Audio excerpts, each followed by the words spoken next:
ඔන්න ඉතින් අද මම ඔයාලට කියලා දෙන්න සූදානම් වෙන්නේ විශ්මිත ගුණ රසක් තියෙන ඖෂධීය සූදුරු බත් එක රයිස් කුකර් එකේ පහසුවෙන්ම හදාගන්නේ කොහොමද කියලා.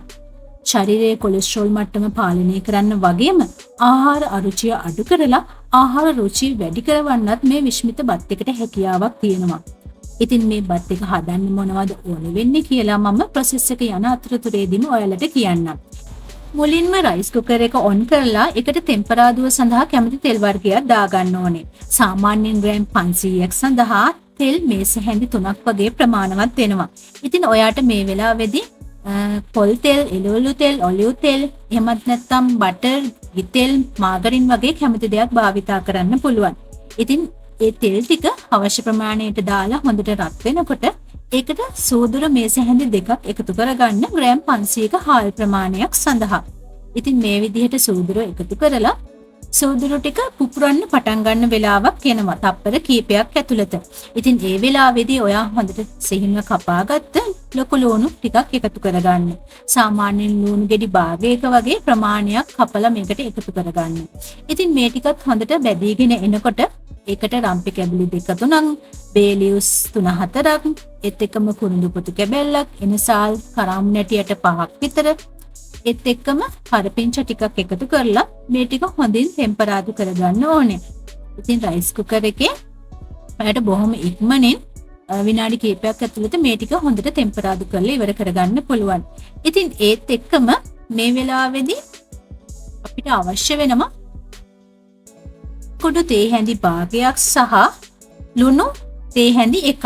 ඉතින් ඔයාලට කහ කුඩු එකතු කරන්න අත්‍යවශ්‍යත් නැහැ. කහ නැතුණත් මේ බත් එක හදාගන්න පුළුවන්. ඉතින් ආහාර රුචිය තව ටිකක් වැඩි කරගන්න පුළුවන් අපිට කහ ටිකක් යන්තමට එකතු කරගත්තොත්. ඊළඟට හොඳින් වතුර බේරගත්ත හාල් ටිකක් එකතු කරගන්න ඕනේ. ඉතින් මේ හාල් සඳහා ඔයාට ඕනෙම සම්බ වර්ගයක් එහෙම නැත්නම් බාස්මති හාල් එකක් වුණත් භාවිතා කරන්න පුළුවන්. මෙතනදී ග්‍රෑම් 500ක ප්‍රමාණයක් සඳහා තමයි මම අමුද්‍රව්‍ය වල ප්‍රමාණයන් කියන්නේ. ඉතින් මේ විදිහට එකතු කරගත්ත හාල් ටික මේ ටෙම්පරාදුවත් එක්ක විනාඩි 2-3ක් වගේ කාලයක් හොඳින් මිශ්‍ර කරගන්න ඕනේ. ඒ කියන්නේ මේ රයිස් කුකර් එක ඔන් වෙලා තියෙන අතරතුරේදීම ටිකක් යන්තිමින් මේ ටික බැද ගන්න අවශ්‍ය වෙනවා. ඉතින් ඊට පස්සේ තමයි අපි අවශ්‍ය ප්‍රමාණයට වතුර දාගන්නේ. ඔයා ගන්න බාස්මති හාල් එක නම් හාල් ටික හොඳට සෝදලා පැය භාගයක් වගේ තියාගන්න වතුර බේරෙන්න. ඉතින් ඊට පස්සේ තමයි අපි මේ බත් එක හදන්න භාවිතා කරන්න ඕනේ.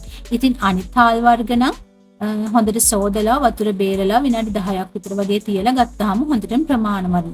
කොහොම වුණත් වතුර නැතුව තමයි අපි මේ ටෙම්පරාදුවත් එක්ක හොඳට මිශ්‍ර කරගන්නේ.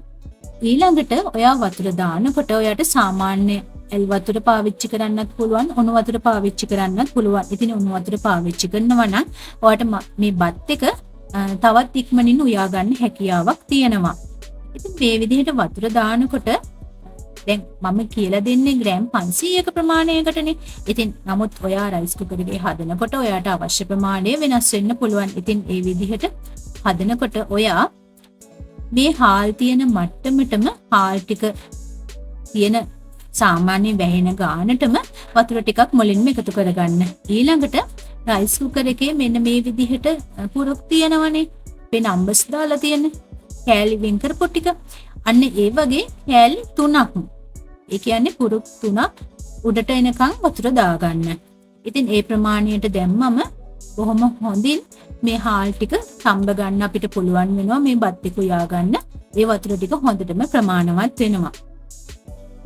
අවශ්‍ය ප්‍රමාණයට වතුර එකතු කරගෙන හොඳට හැන්දෙන් මිශ්‍ර කරලා රයිස් කුකර් එක වහලා ඔන් කරලා තියන්න විනාඩි 20ක් වගේ කාලයක් ඇතුළත මේ බත් එක උයා ගන්න පුළුවන් වෙනවා. ඉතින් ඔයා අඩු හාල් ප්‍රමාණයකින් සම්බ වගේ හාල් එකක් භාවිතා කරනවා නම් ඊටත් අඩු කාලයකදී ඔයාට මේ බත් එක උයලා ඉවර කරගන්න පුළුවන්. රයිස් කුකර් එක ඕෆ් වුණාට පස්සේ මේ විදිහට බත් ටික හොඳට මිශ්‍ර කරලා ස්විච් ඕෆ් කරලා වහලා තියන්න. අවශ්‍ය නම් මේ වෙලාවෙදී ලුණු ප්‍රමාණවත් නැත්නම් ලුණු ටිකක් එකතු කරගන්නත් පුළුවන්.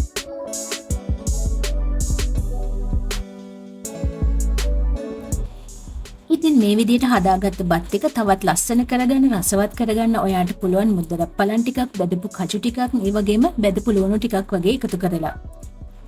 ඉතින් ඔයත් පුළුවන් ඉක්මනින් මේ රසවත් ගුණවත් සූදුරුබත හදලා රස විඳින්න. ඉතින් ඔයාගේ අදහස් කමෙන්ට් කරන්නත් අමතක කරන්න එපා. තාමත් channel එක subscribe කරලා නැත්නම් subscribe කරලම ඊටම රැඳිලා ඉන්න. තවත් අලුත් රසවත් වීඩියෝ එකකින් හමු වෙන තුරු ගිහින් එන්නම් සුබ දවසක්.